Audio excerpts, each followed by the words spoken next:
Welcome back to Homebuyer University. In our last video, we talked mortgages and lenders. Now we're going to talk a little bit more about what lenders really care about and what they'll look for in your financial history. I'm Steph Douglass, broker and CEO of Open House Austin. I bought my first house at age 24 as a first-year teacher. I felt completely overwhelmed and like I was drowning in jargon that I didn't understand. That's pretty scary for the biggest purchase of my life, which is why I decided to use my background in education and apply it to homeownership. At Open House Austin, we believe home buying should be accessible, straightforward, and within reach, no matter where you're starting. Whether you're purchasing on your own, with a partner, or as an investor, we're here to guide you through the process and give you the information you need to have confidence moving forward. You don't need to be rich, debt-free, or even traditionally employed to qualify for a mortgage. But you do need to understand how lenders see your financial picture. So today, we're breaking down the big three: your income, your credit score, and your debt to income ratio. Let's start with income.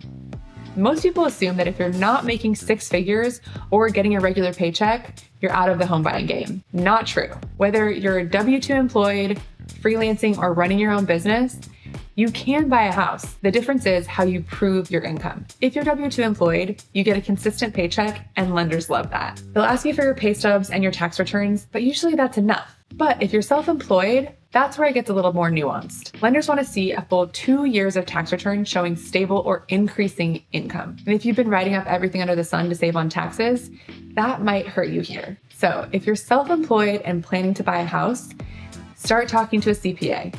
You might need to show more income on paper, even if it means paying more taxes for a year or two. It's all about the long game. Next up, credit score. Yes, the magical number that nobody taught us about in school that somehow controls half of our adult lives. Here's what you need to know. The minimum credit score is 580. That's the just barely made it zone. Next, 620. Things start to look a little bit better. Interest rates, options, lower costs. 740, that's elite status. Don't worry about getting to 800. That's perfectionism talking. If your score is not exactly where you want it to be, focus on paying things on time and keeping your credit utilization low, ideally under 30%. Lenders want to see that you borrow responsibly and pay things back on time. That's really it. Last but not least, your debt to income ratio, or your DTI. This one trips a lot of people up.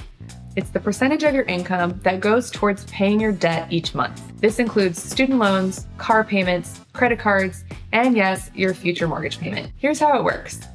You take your monthly debt payments and divide that by your gross monthly income.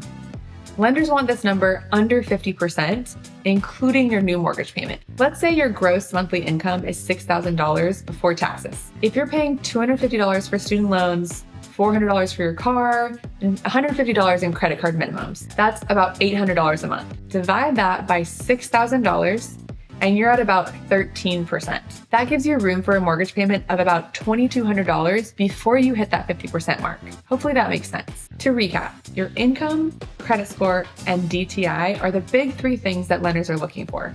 None of them have to be perfect, and you have more control than you think. In the next video, we're answering the question that everybody asks.